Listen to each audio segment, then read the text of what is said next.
दोस्तों आज के इस वीडियो में हम देखने वाले हैं बर्थ सर्टिफिकेट यानी कि जन्म प्रमाण पत्र बनाने का कंप्लीट प्रोसेस। एक सर्टिफिकेट लाइव मैं आपके सामने बना करके दिखाने वाला हूं।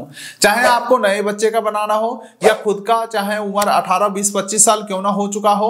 अच्छा, अगर आपको नए बच्चे का बनाना है तो बच्चे का जन्म चाहे घर पे हुआ हो या प्राइवेट अस्पताल में या सरकारी अस्पताल में। अच्छा, जब सरकारी या प्राइवेट अस्पताल में जन्म हुआ है तो वहां से अगर कोई सर्टिफिकेट या कागज वगैरह मिला हो या ना मिला हो, इन सारे ही सिचुएशन में किस प्रकार से ऑनलाइन घर बैठे जन्म प्रमाण पत्र बनेगा, आज के इस वीडियो में लाइव आप सीखने वाले हैं। अच्छा दोस्तों, ये जो सर्टिफिकेट बनेगा सेंट्रल गवर्नमेंट के वेबसाइट से बनने वाला है, जिसका फायदा ये हो जाता है कि चाहे आप इस वीडियो को असम, बिहार, उत्तर प्रदेश, पंजाब किसी भी स्टेट से देख रहे हैं, प्रोसेस सबके लिए सेम होने वाला है। बस सबका स्टेट चेंज हो जाएगा, बाकी सब कुछ सेम रहेगा।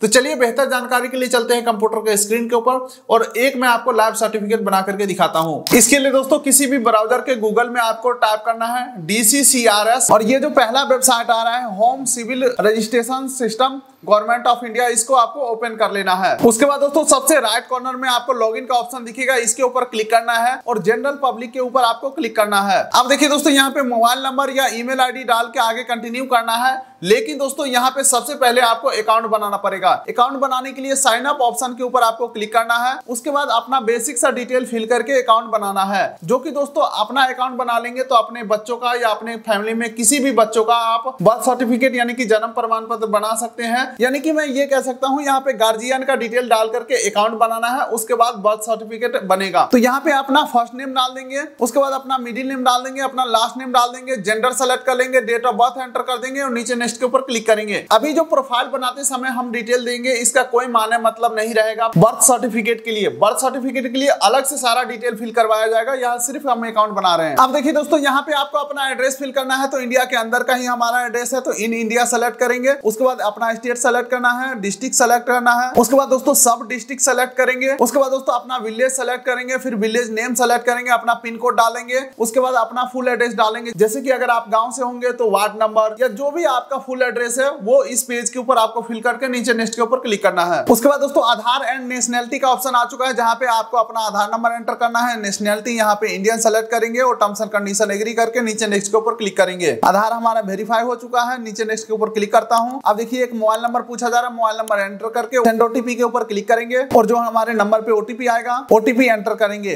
हालांकि ये आधार वाला ओटीपी नहीं है और वेरीफाई के ऊपर मैं क्लिक कर देता हूं। अब दोस्तों यहाँ पे कोड वेरिफिकेशन सक्सेसफुल हो चुका है और नेक्स्ट कर देता हूं। अब देखिए दोस्तों एक ईमेल आईडी पूछा जा रहा है, तो मेरे हिसाब से आपको ईमेल आईडी डाल देना चाहिए। अगर आप नहीं भी डालते हैं तो भी कोई दिक्कत वाली बात नहीं है, स्किप एंड रजिस्टर के ऊपर आप क्लिक कर सकते हैं। लेकिन दोस्तों मैं कहूंगा ईमेल आईडी डाल दीजिए, उससे फायदा ये होगा कि जैसे ही आपका जन्म प्रमाण पत्र अप्रूव होता है तुरंत आपके ईमेल आईडी के ऊपर देखने को मिल जाएगा। ठीक है, तो ईमेल आईडी डाल देंगे और ये जो कैप्चा दिख रहा है 15+15 यहाँ पे 30 कर देंगे। जो भी यहाँ पे आएगा कैप्चा वो सही से आपको फिल करना है। चलिए अब सेंड ओटीपी के ऊपर क्लिक करता हूँ। अब मुझे लगता है ईमेल के ऊपर भी ओटीपी जाएगा। डेफिनेटली ईमेल के ऊपर ओटीपी आ चुका है। ओटीपी मैं यहाँ पे एंटर करता हूँ और वेरीफाई के ऊपर मैं क्लिक कर देता हूँ। ओटीपी भी हमारा वेरीफाई हो चुका है। अब रजिस्टर के ऊपर मैं सिंपली क्लिक कर देता हूँ। अब देखिए दोस्तों हमारा रजिस्ट्रेशन सक्सेसफुल हो चुका है। अब सेम डिटेल के साथ हमें लॉग इन कर लेना है। ईमेल आईडी या मोबाइल नंबर डाल के कैप्चा एंटर करके लॉग इन करेंगे। अब देखिए हमारे नंबर पे ओटीपी गया है, ओटीपी एंटर करके लॉगिन के ऊपर क्लिक करेंगे। चलिए दोस्तों हम यहाँ पे सक्सेसफुली लॉगिन हो चुके हैं। देख सकते हैं जनरल पब्लिक के सामने हमारा आईडी आ चुका है। अब यहाँ पे हम 3 प्रकार के सर्टिफिकेट बना सकते हैं, जो कि आप यहाँ पे देख सकते हो, तीनों ऑप्शन देखने को मिल रहा है। लेकिन हमें जन्म प्रमाण पत्र बनाना है यानी कि बर्थ सर्टिफिकेट, तो यहाँ पे बर्थ के ऊपर क्लिक करेंगे तो आप यहाँ पे देखेंगे रिपोर्ट बर्थ का ऑप्शन देखने को मिल जाएगा। इसके अलावा अगला आ जाता है एड ओल्ड बर्थ इवेंट। ठीक है, तो अगर आपका उम्र ज्यादा हो गया है फिर जाकर के बर्थ सर्टिफिकेट बनाना चाहते हैं तो एड ओल्ड बर्थ इवेंट के ऊपर क्लिक करके जाना है। लेकिन दोस्तों मैं यहाँ पे रिपोर्ट बर्थ के ऊपर क्लिक करके आगे बढ़ता हूँ। चलिए दोस्तों अब यहाँ पे बर्थ रजिस्ट्रेशन का डिटेल्स खुल के आ चुका है।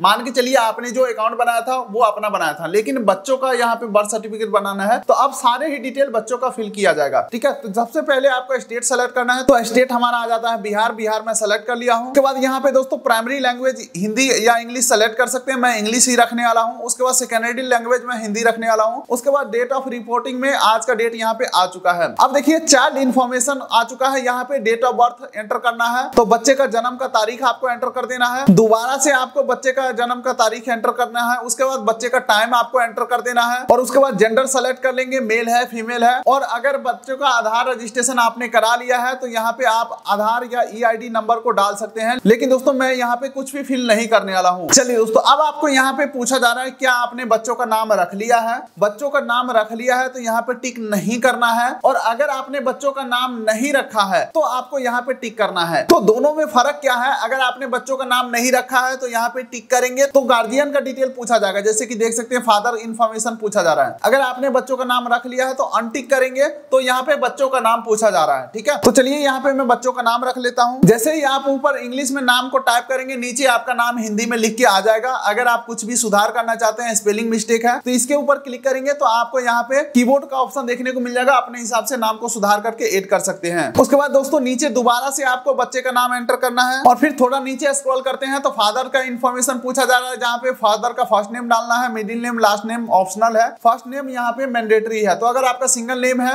यानी कि गार्जियन का सिंगल नेम है, तो फर्स्ट नेम में ही डालेंगे, और सेम हिंदी में लिखा हुआ आ जाएगा। एक मोबाइल नंबर एंटर करना है, एक ईमेल आईडी एंटर करना है, आधार नंबर ऑप्शनल है तो आप छोड़ सकते हैं। उसके अलावा दोस्तों मदर का इंफॉर्मेशन पूछा जा रहा है, तो मदर का फर्स्ट नेम डालेंगे, सिंगल नेम होगा तो फर्स्ट नेम में ही डालेंगे। उसके बाद दोस्तों मदर का भी मोबाइल नंबर, ईमेल आईडी डालने का ऑप्शन आ रहा है, आप चाहे तो डाल भी सकते हैं या छोड़ भी सकते हैं। उसके बाद दोस्तों आगे बढ़ते हैं तो address of parents at the time of birth of the child, बच्चों के जन्म के समय आपका एड्रेस क्या था वो चीज आपको एंटर करना है। तो यहाँ पे इन इंडिया पहले सेलेक्ट करेंगे, उसके बाद स्टेट सेलेक्ट करेंगे, उसके बाद डिस्ट्रिक्ट सेलेक्ट करेंगे, सब डिस्ट्रिक्ट सेलेक्ट करेंगे, विलेज, ठीक है, गांव का नाम, पिन कोड डालेंगे, building number, house number, street number, locality, भवन का नाम, मकान नंबर, मतलब कि अपना सारा एड्रेस फिल कर देना है। यहाँ पे आपको 2-3 केसेस हो सकते हैं। मान के चलो बच्चे का जो पिता का घर है वो कहीं और है, यानी कि जो भी है, ठीक है। लेकिन दोस्तों बच्चे का जन्म के समय माता अपने मायके में होंगे या किसी अदर जगह पे होंगे, तो जहां पे भी बच्चे का जन्म हुआ ना, सिर्फ और सिर्फ वो एड्रेस डालना है। आगे हमें परमानेंट एड्रेस फिल करने का ऑप्शन आएगा, ठीक है। तो अभी सिर्फ और सिर्फ वही एड्रेस डालना है जहां पे बच्चों का जन्म हुआ है। लेकिन हाँ, हॉस्पिटल का एड्रेस नहीं डालना है, हॉस्पिटल का एड्रेस अभी आगे पूछा जाएगा। चलिए तो अपना एड्रेस फिल करेंगे। चलिए उसके बाद नीचे स्क्रॉल करेंगे तो परमानेंट एड्रेस ऑफ पेरेंट्स का यहाँ पे ऑप्शन आ चुका है। मान के चलिए हमारा परमानेंट एड्रेस है बिहार में, रहता हूँ पंजाब में, तो करंट एड्रेस में हमने फिल किया पंजाब वाला एड्रेस, यानी कि बच्चों का जन्म का स्थान में पंजाब वाला एड्रेस फिल कर दिया। अब देख सकते हैं परमानेंट एड्रेस में मैं फिल करूंगा बिहार वाला एड्रेस को, जो हमारा परमानेंट एड्रेस है। और अगर आपका करंट और परमानेंट सेम है तो यस के ऊपर यहाँ पे क्लिक कर देना है। चलिए दोस्तों, अब यहाँ पे अगला ऑप्शन आ रहा है प्लेस ऑफ बर्थ, यानी कि जन्म का स्थान, जहाँ पे सबसे पहले पूछा जा रहा है बच्चा का जन्म घर पे हुआ है या हॉस्पिटल में हुआ है या अदर जगह पे हुआ है। तो अगर आप घर पे सेलेक्ट करते हैं तो अपना घर का एड्रेस डालना है, और अगर आप हॉस्पिटल सेलेक्ट करते हैं तो हॉस्पिटल का डिटेल डालना है, अगर आप अदर स्थान का सेलेक्ट करते हैं तो अदर स्थान का एड्रेस डालना है। लेकिन यहाँ पे मैं फिलहाल घर का सेलेक्ट करूंगा। और फिर यहाँ पे पूछा जा रहा है क्या जन्म का स्थान बच्चों के जन्म के समय माता पिता के समान है, यानी कि आपने जो एड्रेस दिया है सेम एड्रेस के ऊपर बच्चों का जन्म हुआ है, तो आप यहाँ पे टिक कर देंगे तो आपका जो एड्रेस है वो ऑटो फिल हो जाएगा पिता का एड्रेस वाला। तो दोस्तों ऊपर का सारा डाटा फिल करने के बाद नीचे नेक्स्ट के ऊपर क्लिक करेंगे। आपको अंतिम में यहाँ पे रजिस्ट्रेशन यूनिट का भी ऑप्शन देखने को मिल जाएगा। तो ग्राम पंचायत यहाँ पे गंगसारा, यानी कि हमारे जो भी यूनिट है उसका ऑप्शन आ चुका है, इसे मैं सेलेक्ट कर लेता हूँ। नीचे नेक्स्ट के ऊपर मैं क्लिक करता हूँ। चलिए दोस्तों, अब आपको इस पेज के ऊपर देख सकते हैं माता जहाँ रहती है उनका एड्रेस के बारे में बताओ बोला जा रहा है, ठीक है। तो जनरली क्या हो सकता है, यहाँ पे या तो माता मायके में रहते हो या ज्यादातर केसेस में करंट परमानेंट एड्रेस सबका सेम ही होता है, माता भी अपने हस्बैंड के यहाँ ही रहते हैं, ठीक है। तो इस केसेस में आप यहाँ पे टिक कर सकते हो और आपका जो भी करंट परमानेंट एड्रेस पहले से था वो एड्रेस यहाँ पे ऑटोफिल हो जाएंगे। अब अगला यहाँ पे आ जाता है फादर इंफॉर्मेशन। यहाँ पे पिता के बारे में सूचना देना है, जिसमें सबसे पहले पूछा जा रहा है किस धर्म से आते हैं, हिंदू, मुस्लिम, सिख, ईसाई, तो अपने हिसाब से सेलेक्ट करेंगे। उसके बाद फादर का एजुकेशन क्वालिफिकेशन यहाँ पे पूछा जा रहा है, तो अपने हिसाब से सेलेक्ट कर सकते हैं। उसके बाद फादर का ऑक्यूपेशन यहाँ पे करते क्या है, तो अपने हिसाब से सेलेक्ट करेंगे। उसके बाद दोस्तों मदर का इंफॉर्मेशन पूछा जा रहा है, तो मदर का यहाँ पे जाति धर्म सेलेक्ट करेंगे। उसके बाद मदर का क्वालिफिकेशन सेलेक्ट करेंगे। उसके बाद दोस्तों मदर का ऑक्यूपेशन सेलेक्ट करेंगे। उसके बाद दोस्तों नीचे स्क्रॉल करेंगे तो अदर इंफॉर्मेशन में देख सकते हैं सबसे पहले पूछा जा रहा है माता का शादी के समय उम्र कितना था, तो अपने हिसाब से देख लेंगे, जो भी है फिल करना है। उसके बाद दोस्तों अगला पूछा जा रहा है बच्चे का जन्म के समय माता का उम्र क्या था, और अगला यहाँ पे पूछा जा रहा है टोटल कितने बच्चे हैं, तो आपको यहाँ पे अपने हिसाब से फिल कर लेना है। चलिए दोस्तों, अब जन्म से संबंधित कुछ और जानकारी पूछा जा रहा है, जहाँ पे देख सकते हैं type of attendance eight delivery. तो यहाँ पे दोस्तों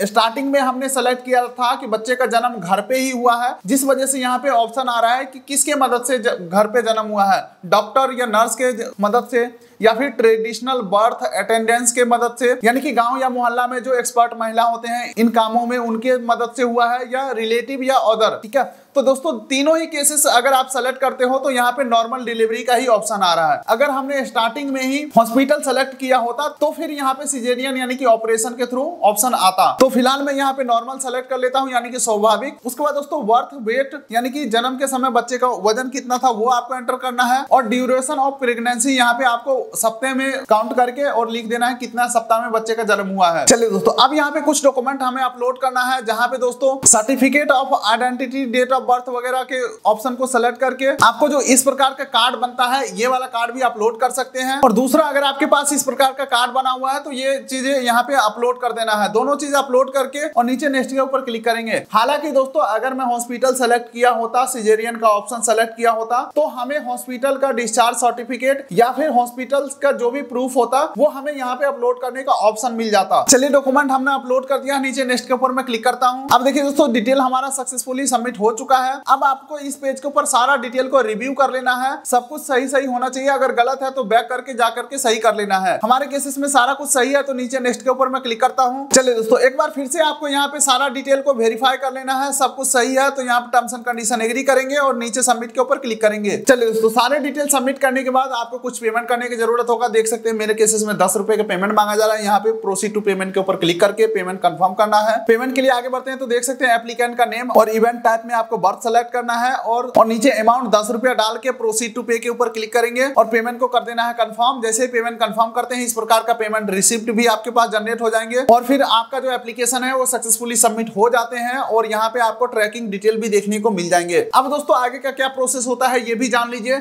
जैसे ही आप डिटेल सबमिट करते हैं, आपके जो भी नजदीकी पंचायत होगा वहां पे रिक्वेस्ट जाएगा, वो लोग वेरिफिकेशन करेंगे। हो सकता है आपके घर पे आ सकते हैं, या हो सकता है तो वो ऑनलाइन भी अप्रूव कर देंगे। अगर आपको काफी लंबे समय तक यहाँ पे पेंडिंग दिखाता है तो आप अपने पंचायत में जाकर के पूछ सकते हैं कि भाई मैंने बर्थ सर्टिफिकेट के लिए अप्लाई किया था, आप लोग उसे अप्रूव कर दो। तो यहाँ पे आसानी से आपका जो बर्थ सर्टिफिकेट है वो अप्रूव होकर के, और आपको जैसे ही अप्रूव होते हैं आपके ईमेल के ऊपर सर्टिफिकेट आ जाएगा, या आप यहाँ पे लॉगिन करके दोबारा से डाउनलोड भी कर पाओगे। तो यही रहने वाला कंप्लीट प्रोसेस 2025 के अंदर, अगर आप अपना बर्थ सर्टिफिकेट यानी कि जन्म प्रमाण पत्र बनाना चाहते हैं। उम्मीद करता हूँ वीडियो अच्छा लगा तो वीडियो कर दिए लाइक, चैनल कर दिए सब्सक्राइब, ताकि मिलेंगे ऐसे ही किसी अगले वीडियो में। तब तक के लिए नमस्कार।